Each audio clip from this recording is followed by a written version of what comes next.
starts at 9 a.m. Be there if you can.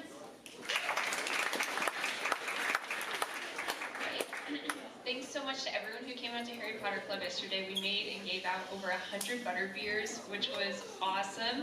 And our next meeting, we're going to have a sorting ceremony, chocolate golden snitches, and way more. So super excited. Thanks so much. You're here. It's so good to hear. Okay, at the golf match last night, University overall came in second place with a team score of 200.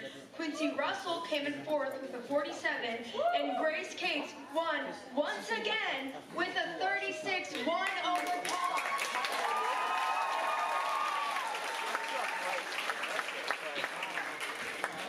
Last night, boys tennis had a match against Covenant Christian. We won 5-0, taking our undefeated streak to 11-0.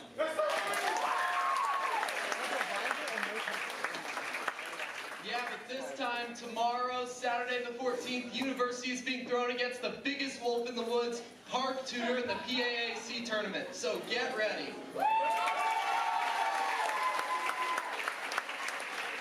And also at the same time, at 9 a.m., JV is a tournament in Noblesville. So come on if you can. I don't know. Cult Cinema has a meeting today at room 103. And like I said, tomorrow, Saturday the 14th, which makes today Friday the 13th, today we will be screening Friday the 13th, part 3, and, well, you said the Also, if you haven't received an email yet, it's because we lost the sign-up sheet, but anyone's welcome to come at any time, so.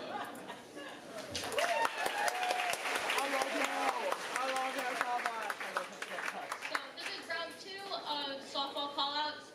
So there's softball call-out in the gym during lunch. If you have any interest in softball, please come. You don't have to know how to play. And if you were at the last one, you should still come to this one. So if you have any interest, come out to the gym during lunch. Filmmaking Club. We will be meeting in room 101 today for a quick meeting, our first one. Thank you. So you may have heard strange noises after school on Fridays coming from, Seltner's classroom. That's Games Club. We play board games. You should come. 3:15 to 9. You can leave whenever you want. Bring $5 if you want pizza. Thank you.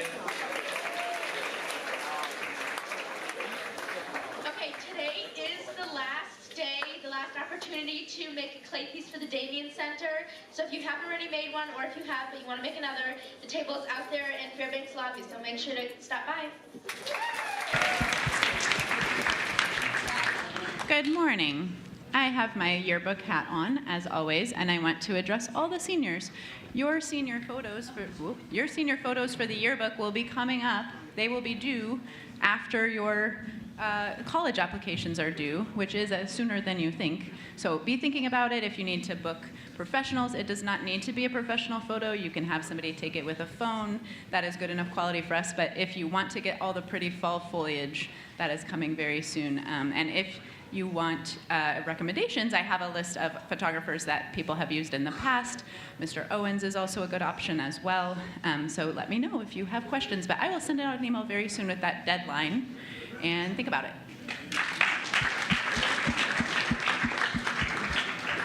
Awesome. And now we will turn our attention towards Elgin.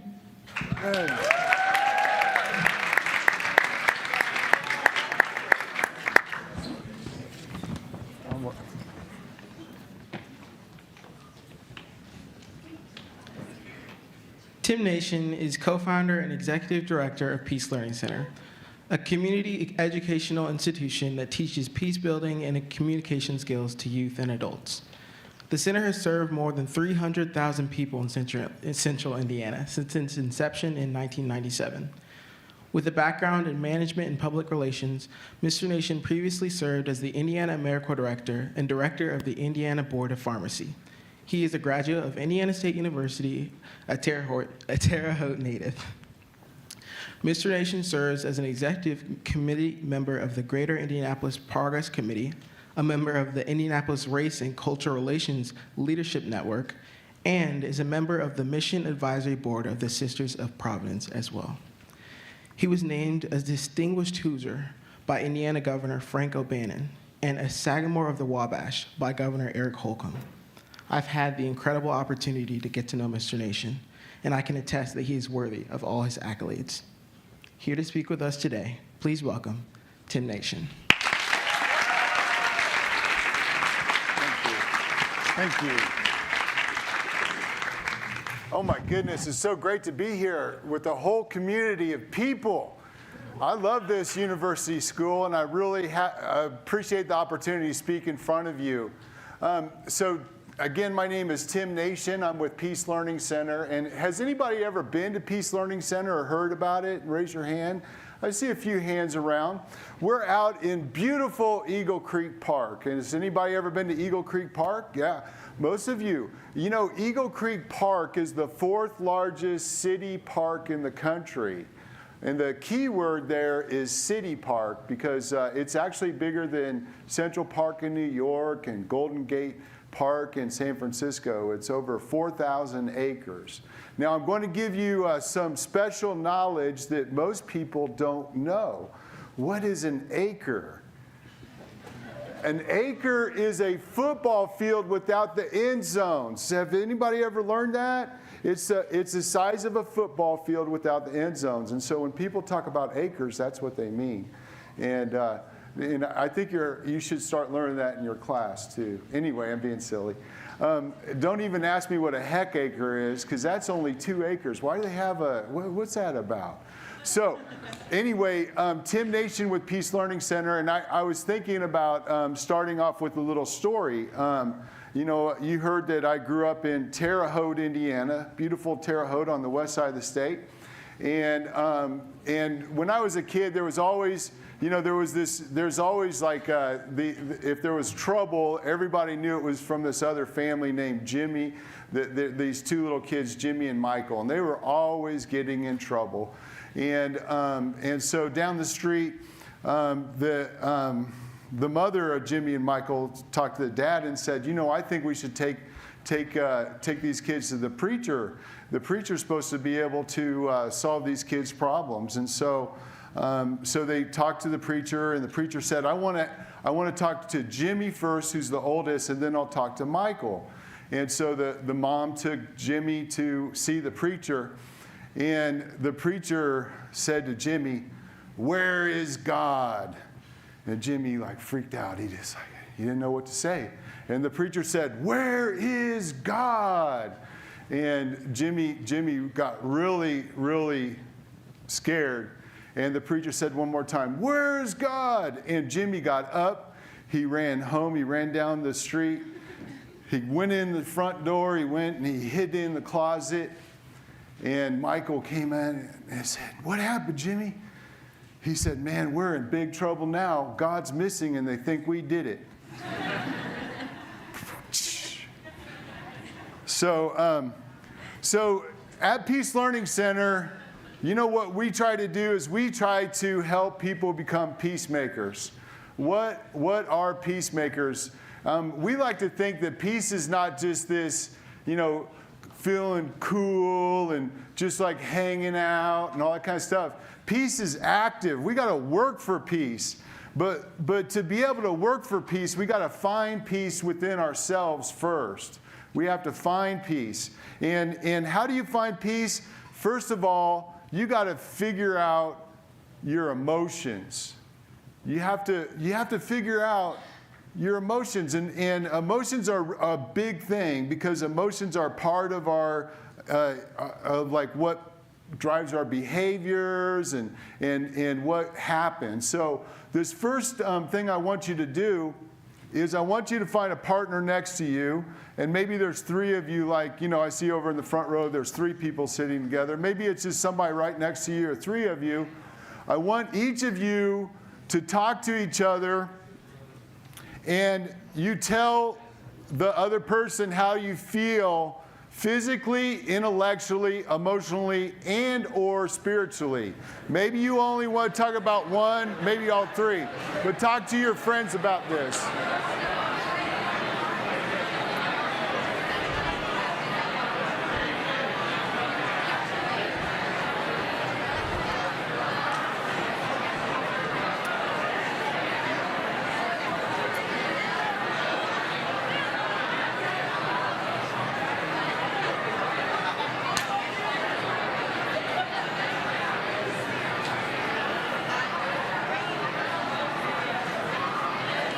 Ooh.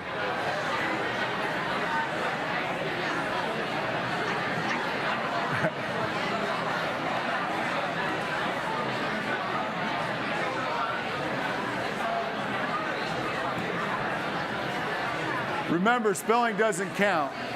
Okay, 30 seconds.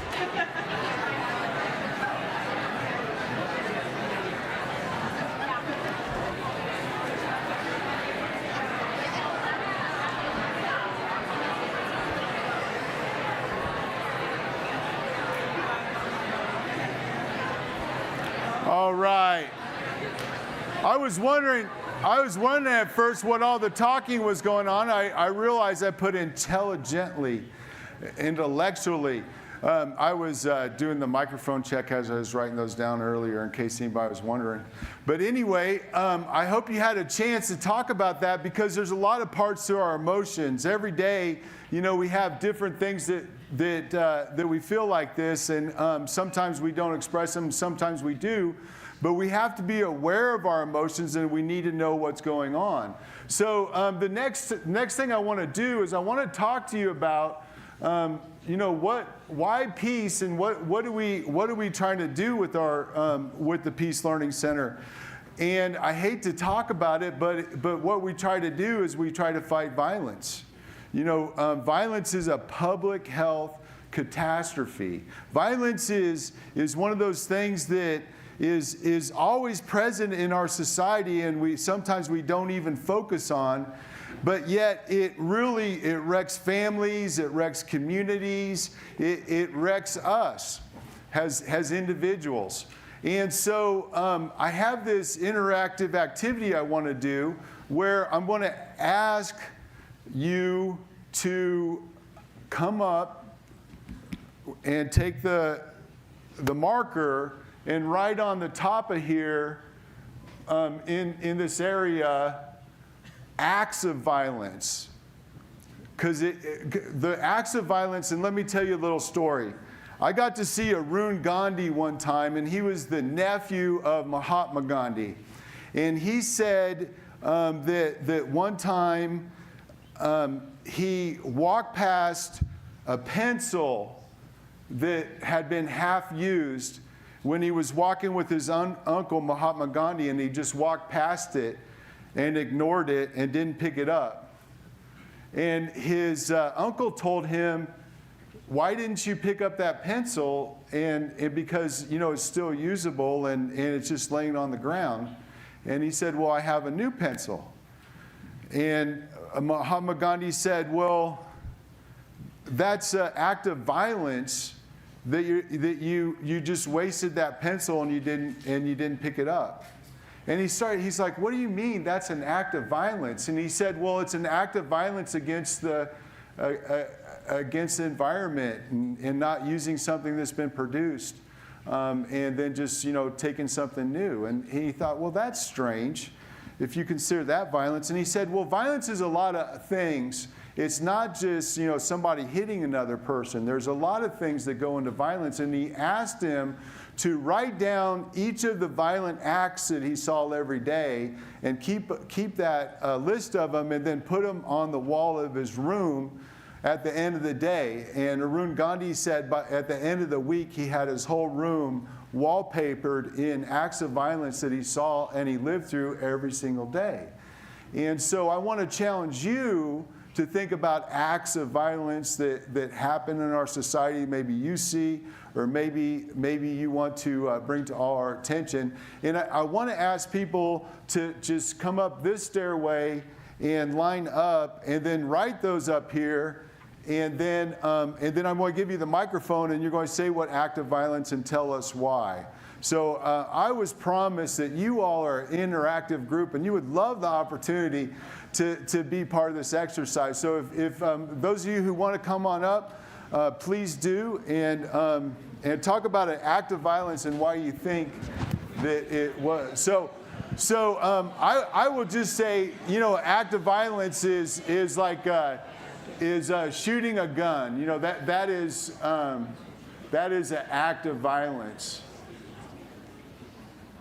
So who would like to come on up? I know, it's hard.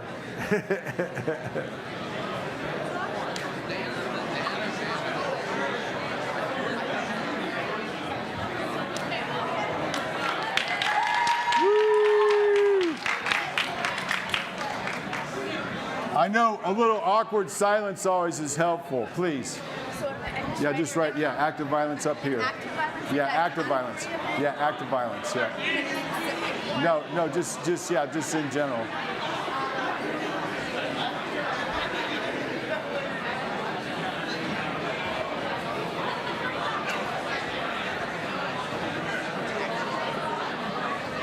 Okay, and then here you go. Oh, wait, what am I doing Yeah, and just tell everybody why. So Yep, and can you say yours? Go ahead. physical violence. Yeah, and why? Why? Yeah. Why? Yeah, yes. Yeah, what do you, physical violence, yeah. Like what it is? Yeah, example. Oh, okay. Physical violence, being violent towards another person physically. So this could be like punching someone, hitting someone. That's good. Okay, cool. Thanks. Go ahead. What'd you write?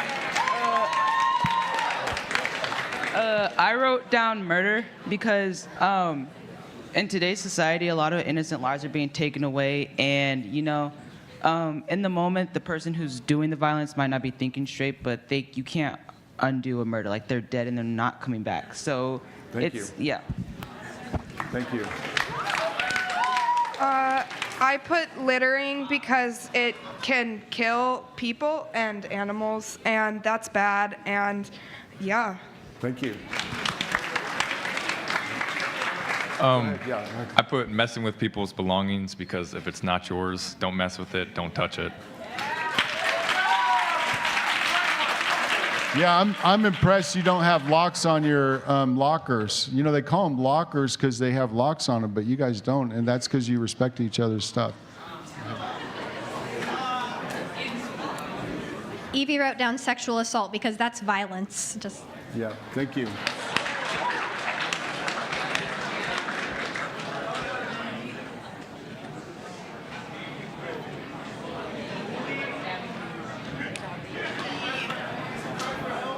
Bullying is taking someone's, emotional health away from them, and it's violent. Thank you.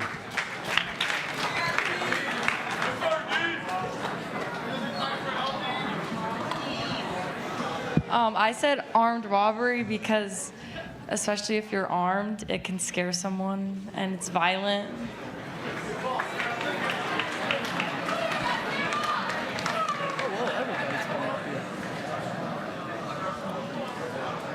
All right. We're going to say the line's closed after this last person, but we'll go ahead. Verbal violence, like talking mean to someone. Thank you. Here you go. Yeah, say what you wrote down. I wrote psychological abuse. Damn, the echo is weird. I wrote psychological abuse because that can do damage to a person's psyche. It's violent. Thank you.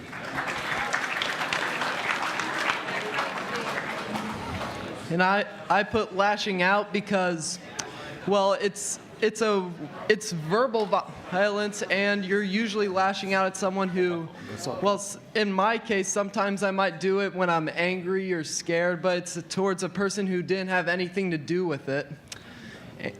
Yeah, and then it drives people away from you because maybe they might think you act like this all the time, and they might not want to help you out. They might not want to be near you, and it's really damaging. Thank you.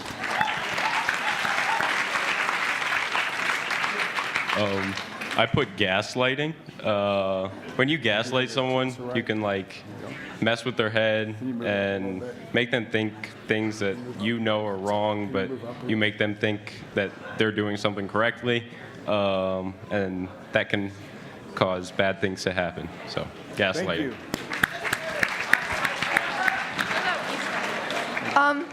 So we said violation of privacy because it can lead to really dangerous situations.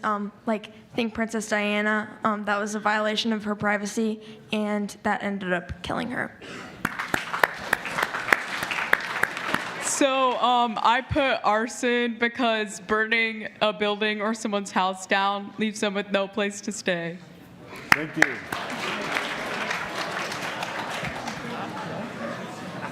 There you go. Oh, sorry. Go ahead. I put messing with people's food because they could be allergic to something, and I've had people mess with my food before and I didn't appreciate it. Oh no. I put neglect because it's the malicious intent of not meeting someone's basic necessities. Thank you.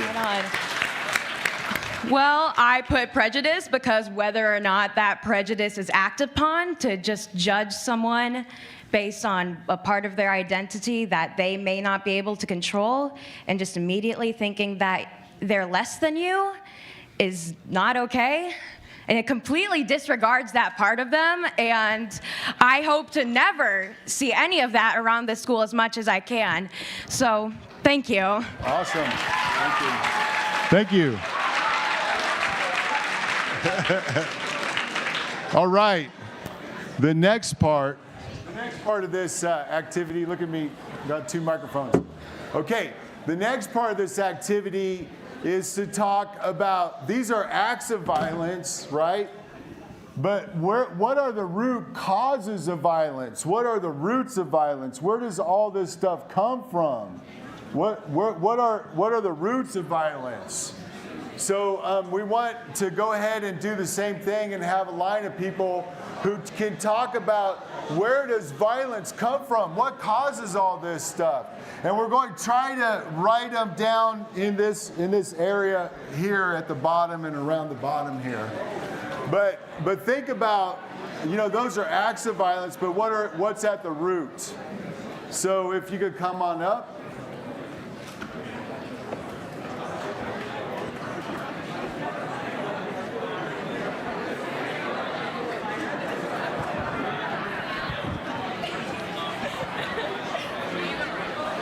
Yeah, so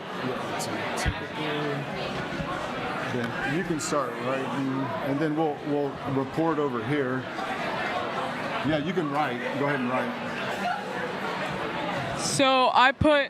Go ahead. Mike? So I put... We need the microphone.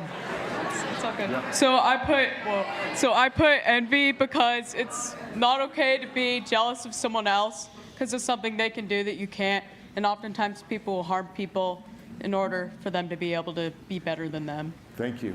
Yeah, go ahead.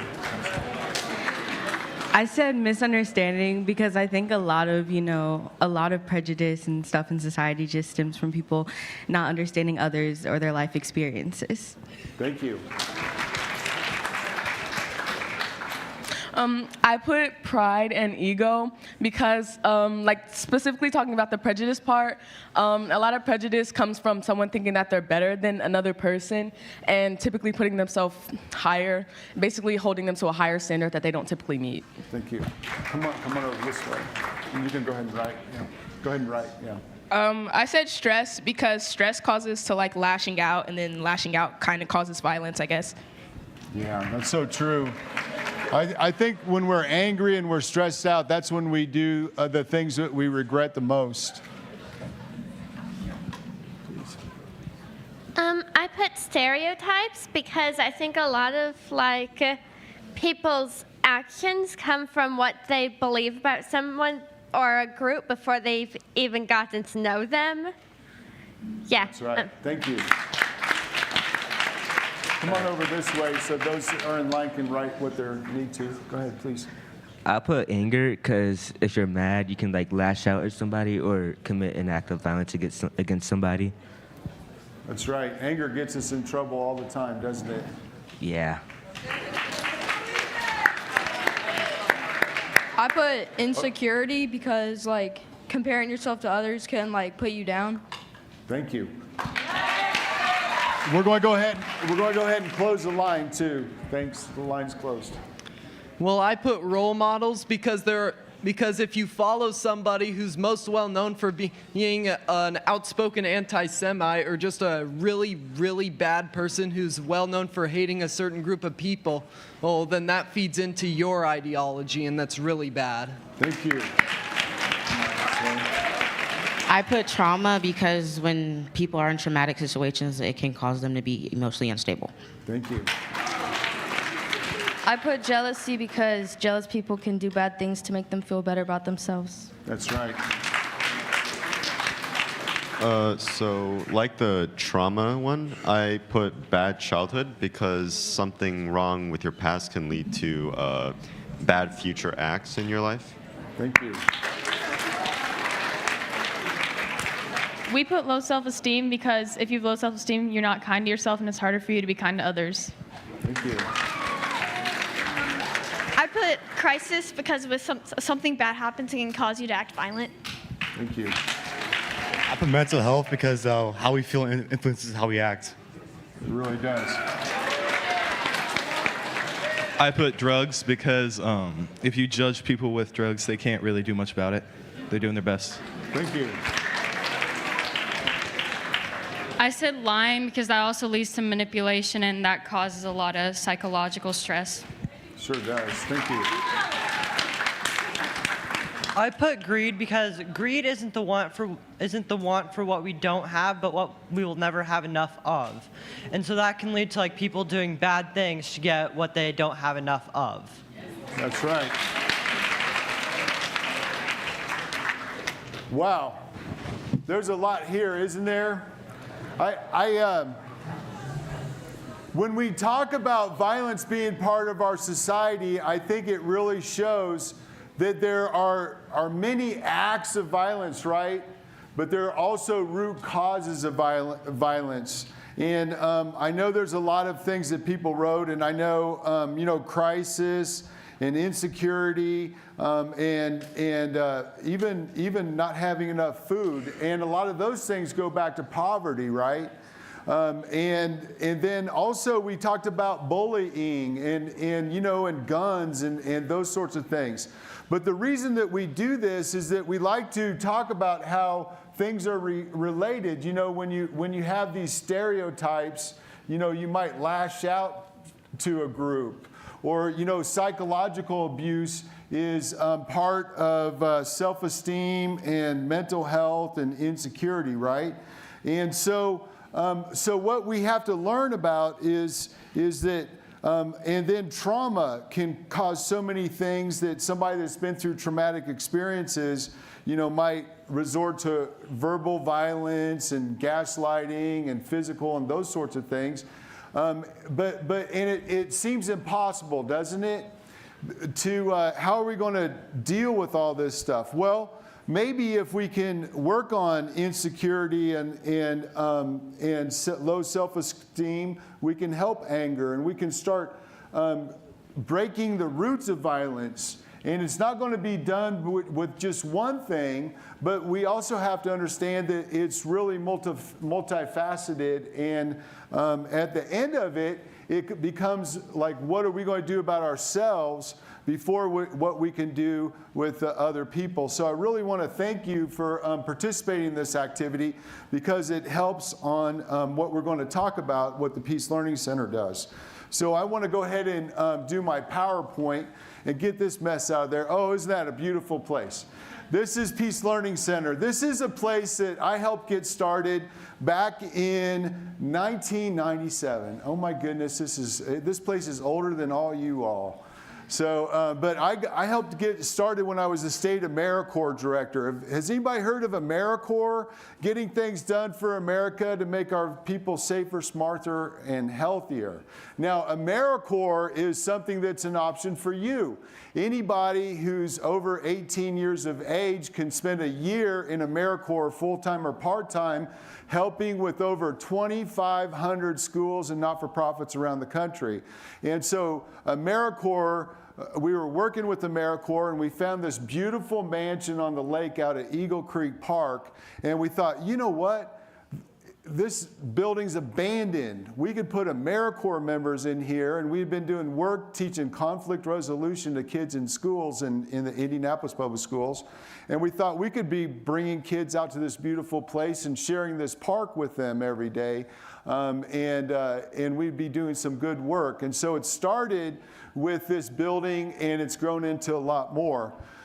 So our mission is to, when we think about what happens too much in our society, and I'm not saying this happens here because all you can read, but you know, in elementary schools, a lot of time when a child cannot read, we teach them to read. When they misbehave, we punish them, and punishment is good. Punishment really comes like somebody broke a rule and we're going to have to punish them and we're going to shame them into being better.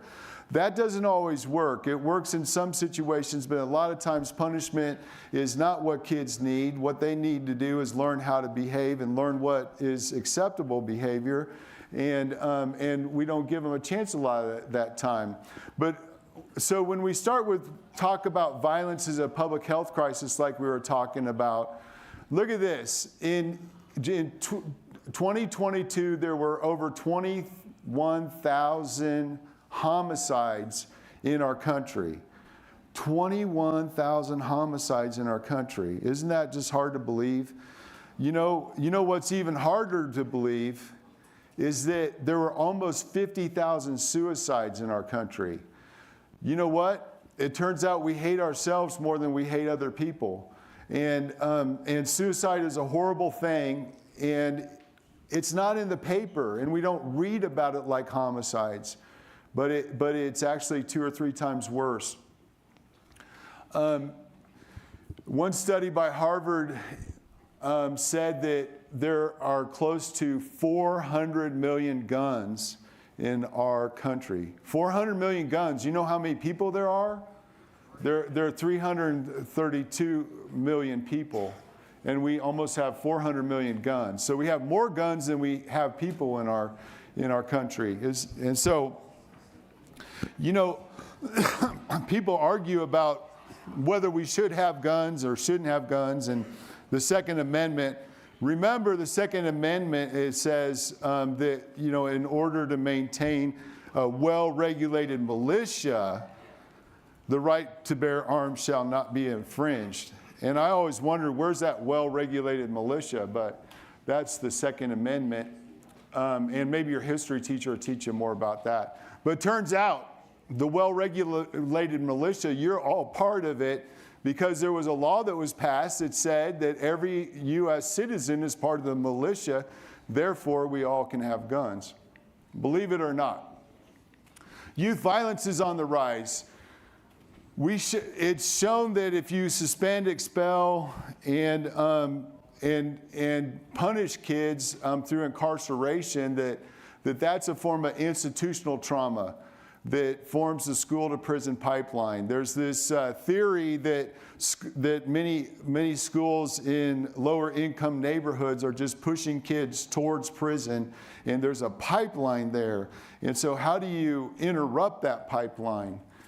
Last year in Indianapolis, we had 44 youth homicides. That's 18 and under. Homicides with young people. And a lot of kids have guns, and the kids have guns they say the same reasons adults do. Adults say, well, I have a gun because I want to feel safe. And unfortunately, a lot of young people are now too. And you know, the thing about guns is it's the closest thing about thinking somebody dead. You just point it, pull the trigger, and tragedy happens. And then also we talked about trauma in the roots of violence, and that trauma has this impact on people long term. And you can see over 90% of youth in the justice system have experienced at least one major trauma, while 55% have 6 or more traumatic. And that's like losing a family member, having your parents in prison, being kicked out of your house. Those kind of things are traumatic events that have long-term effects on people. And what we found too, if kids that are suspended and expelled or put in incarceration, those are traumatic experiences too. So what are we going to do? Bucky Fuller, anybody ever read Bucky Fuller? He was a futuristic thinker. He thought about the whole world, and he said, you never change things by fighting the existing reality. To change something, build a new model that makes the existing model obsolete. So what does that look like? Well, Peace Learning Center is trying to do that. We facilitate community learning that acts as a catalyst for peace, equity, and justice. And our vision is a healed world where strong and caring communities strive together to fully live in peace. So we do that by bringing kids out to beautiful Eagle Creek Park, but we also do a lot of programs in the schools. We work with teachers, we work with parents, we work with young people, all to help people learn the skills to get along with each other. Some of the problems that we have, like I was talking about, blame, shame, and punishment and exclusions are not working for our families or communities. And then in Marion County, okay, so here in Hamilton County, the U.S. Department of Justice, the Labor Department, they put out statistics every year about total employment. So everybody who's 16 years or older is eligible to work. And you can work until you die, right? You don't have to retire at 70 or 80, but people do retire. So in Hamilton County, there's about 25% of people who are 16 and older who don't work. And so why don't they work? They're in school just like you, right? They might be in college, they might be retired, they might be on disability. So about 25% of people don't work who are eligible to work. In Marion County, it's 36%. So there's 11% more people, 25 versus 36. That's not actually 11% more, that's more than that. But there's math people in here that know that. So, but my point is like, what are all those other people in Marion County that aren't in Hamilton County? And those a lot of times are those kids that were suspended, expelled, and incarcerated, and then they live and they work in a whole different economy. They're still making money, but it's not money that's on the books, unfortunately, because they've been pushed out of conventional society, and we've got to stop doing that. And in the end, we all have to learn that you control what you say, think, and do, and nobody else does. So once we think about that and that we're responsible for ourselves and our future, then we can start addressing these issues. Peace Learning Center, these are the three main things that we do. We teach social emotional learning. We work on racial equity that includes anti-racism and helping people with implicit bias. And we also work on restorative practices that includes peer mediation and then formal conferences in lieu of suspensions and expulsions. But the idea is that if you're in trouble, and then you have to work things out with the other person and come up with an action plan. And restorative means that a relationship has been harmed and you need to restore the relationship. So that's where restorative comes in. So what does that all look like? We do different kinds of workshops. I'm not going to talk about all these things that we do, but around social emotional learning and equity learning, we work on these things. And then with restorative practices, we help schools implement these. Now, I want to show hands. Have any of you been a peer mediator, or do you know peer mediation? Raise your hands. Any of you work in those things before? The idea is you help young people learn how to mediate conflicts, and then two people that are having a conflict sit down with those and they work through things.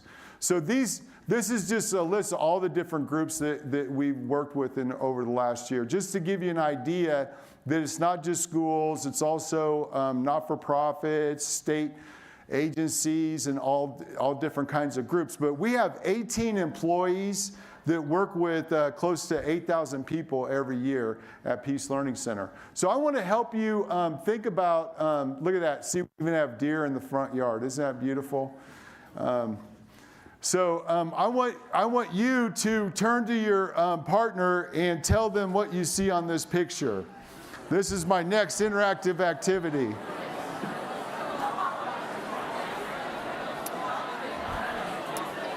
Okay.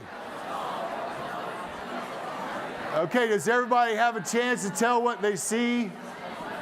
Okay, first of all, if I can have your attention, raise your hand. Raise your hand. Okay, will somebody raise your hand, tell me what you see. Yes, you see a dog. What else? Somebody see something different, please. A person with a backpack. What do you see? A person falling over. Okay, raise your hand if you see a dog. Okay, raise your hand if you see a person with a backpack running. Raise your hand if you see somebody falling over. Okay, it's actually a dog. It's a dog. There's the dog's snout. There's the dog's tail. But why do I show this? Why do I show this? Because at the end of the day, we all have different points of view, and we all have these things in our mind, and we see different things. And the same situation is different to everybody. For example, I might be walking in the hallway to my class, and somebody might run into me and then run out the door, and I think, man, that person's a jerk. They ran into me purposefully. Why did they do that? Next time, I'm going to give them a piece of my mind for doing that, right? But what if we find out later that person just found that their mother just got in a car wreck and they were rushing out to get in their car to go to the hospital see their mother, right? We make a lot of assumptions all the time about other people's behavior and even our behaviors. And a lot of time, most of the time, our assumptions are incorrect, because you know what we do?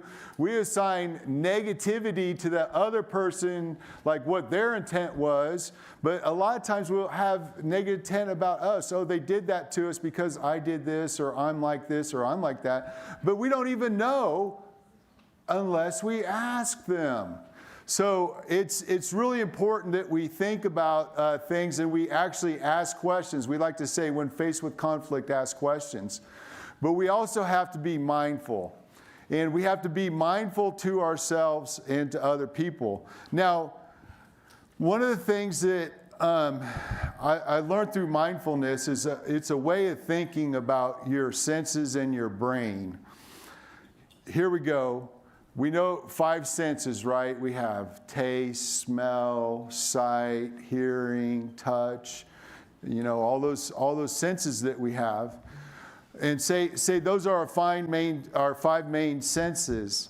Well, we also have our brain, right? Our brain, in some ways, is like our 6th sense, in that our brain is like our computer CPU. It's taking all the data from all of our senses in all the time, and it's interpreting it, and it's telling us what to do. But in a lot of ways, that's where our feelings are being generated by these senses in our brain. And our brain, a lot of times, is self-centered, and it's based on our ego. And a lot of times, some of our feelings and some of those kinds of things that we have we have to learn how to know that our brain is doing this stuff, but actually be above our brain and try to figure out, like, why am I feeling like this? Like, I don't have to be angry. I need to get more information, or there are other options that I can do. So think about your 5 senses in your brain, but think about how can you be above your brain, and look at why are you thinking the way and feeling the way you do. And that's kind of hard to do sometimes. But I realized at one point in time, I think when I was about 19 or 20 years old, I started thinking about how goofy I was when I became a teenager. and how I spent more time thinking about what other people thought about me than what I thought about myself.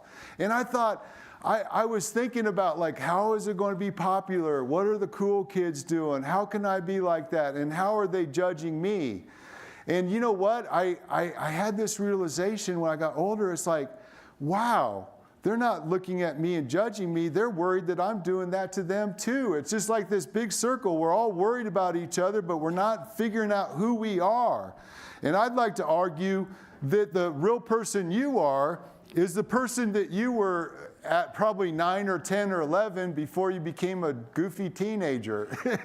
Because I'm just being silly, but at the same time, it's proven that when we're in our teenage years, that it is our group that helps form us. It's the people that we hang out with and all the things that we do.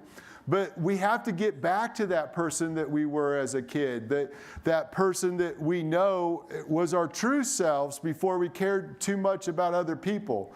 So in this mindfulness stuff, there are obstacles to peace. And we heard it when we did that tree of violence, that one of those is greed and lust. I'm sounding like a preacher, aren't I?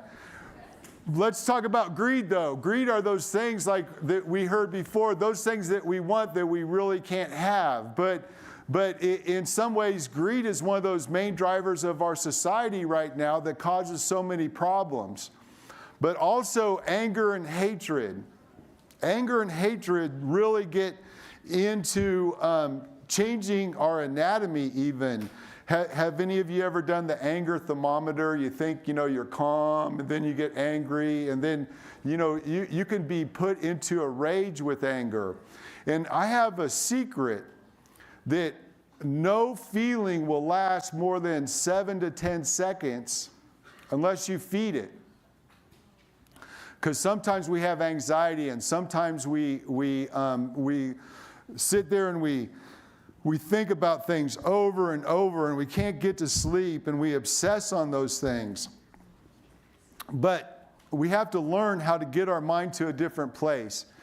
And third, but not last, is ignorance, and being ignorant of everything around. We all need to be lifelong learners, and we need to learn from other people, and we need to reach out. But these are the paths to peace that are the opposite of these, but also what will get us to peace. One being generosity, loving kindness, and wisdom. And I'm sure that your teachers show these all the time, don't they? I'm really impressed with this place, especially that each of you get a mentor and have a relationship with an adult in the school. And that's so important, because we all need people in our lives like that. So, I'm not going to read all these things, but this is the emotional wheel. Has anybody seen this before? Look at this. So many people talk about, what feelings do you have? They say mad, sad, that kind of stuff. But there are so many different feelings. And we all have to learn about our feelings and how to recognize them. I'm not saying you have to control your feelings, but you have to figure out where the feelings come from and think about that. So what does this look like? I'm going to do a little bit of conflict resolution stuff. Now, these are fouls. Blaming, rumors, making excuses, lying, threatening, put downs, excluding, not listening, interrupting, and better than. So these fouls are what keep us from peace. And we get fouls in our lives all the time. These kinds of things, especially in social media, you'll see it. And then what do we do about it? Well, we talk about if somebody calls you a name, our natural reaction is to call them a name back. And so what we say is a foul plus a foul equals a conflict. So Martin Luther King said, never let someone pull you so low as to hate them. But when somebody fouls you, they're like a fisher person. They're trying to fish. They're trying to give you a bait to see if you'll go there with them. But you don't have to go there with them. So this is what we say. A foul buster, a foul plus a question equals the possibility of cooperation. A foul buster is a question in response to a foul. So if somebody calls you a name or puts you down or that kind of stuff, you can say, hey, what's the problem? Or why'd you say that? Or is something wrong? A question in a neutral way, not a blame shame way, but a question nonetheless. So a foul plus a question equals the possibility of cooperation. Whereas, you don't have to take the bait and you don't have to respond to a foul with another foul. And so this is the personal iceberg metaphor, because this is the way it is. Up here, your behavior and your actions are the only thing that we see, just like an iceberg. That this is the part of people that we see, and then sometimes we'll see how they're coping, whether that be positive or negative. But underneath that we don't see in everybody necessarily their feelings, but the feelings about feelings, the decisions about their feelings, and their perceptions, and their expectations, their yearnings, and their self. And so these are the things that are all wrapped up inside us that we don't show, and this is what we show to people. But when we're working with, as adults, or we're with our friends, these other things are the things that we have to be aware of. But guess what? We can talk about them. We don't have to be secret about them or those sorts of things. So in this, and this is like, I guarantee these are the traits that the adults in your lives show that have the most impact. That when this is boundaries, and this is limits, and these kinds of things from low to high, and this is support, this is nurturing and encouragement and those sorts of things. But if teachers and adults in your lives don't do things for you, that you have low support and low expectations, then that's being neglectful. The adults are not doing things for you, and it's indifferent and passive. But if some people have way too much nurturing and not enough expectations and boundaries, then that's when adults do things for kids, and they're permissive, and they're protective, and easy, and undemanding. But then we have the opposite of that, too many boundaries. How many? Two. And expectations. And then we do things to kids. But we need to be what we call restorative. You have to be authoritative and respectful and nurturing. But this is how we need to be in our lives, not just as adults, but as kids. So with that, I want to go ahead, if there's any questions. I know I didn't leave too much time if we only have 2 more minutes, but are there any questions anybody has, or anything that I brought up that can help with this conversation? I don't know. Yes, please. So you said it's not good to expel someone or suspend them from a school because it causes more problems. But if they're a danger to others, or they're not helping. That's a good question. Yeah. So if somebody is a danger to others, what happens if you can't expel them? And that's a good question. First of all, if somebody's a danger for others, there are situations where kids have to be removed from schools. But what we're talking about is if there's an activity, I'll just tell a story to finish with. There was a student that let a fire extinguisher go in a cafeteria at one of the schools, and the principal wanted them expelled for the semester. And we did a restorative conference, and we brought in the janitor, and the janitor had to talk about what it was like to have to clean up the cafeteria after this big mess. And the janitor told the student, I don't want you to be like me and have the same problems I did growing up. What could we do about this? And they came up with a plan that the student would help clean the cafeteria every day after lunch for a semester. And the student did that. And they had a plan of action, and they made things happen. So, and the kid didn't get expelled. So that's an example of there are other options, and there need to be action plans and behavior modifications, and that's how you do it. So I want to thank everybody, and I want to thank you for participating, and thank you for being part of this. So I appreciate it.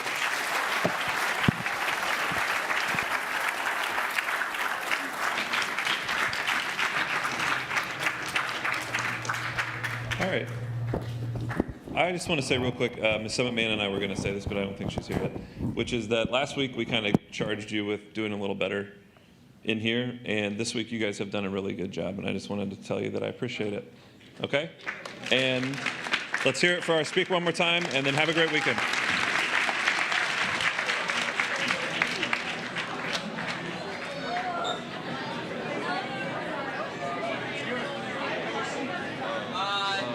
When is this book written again? 1982.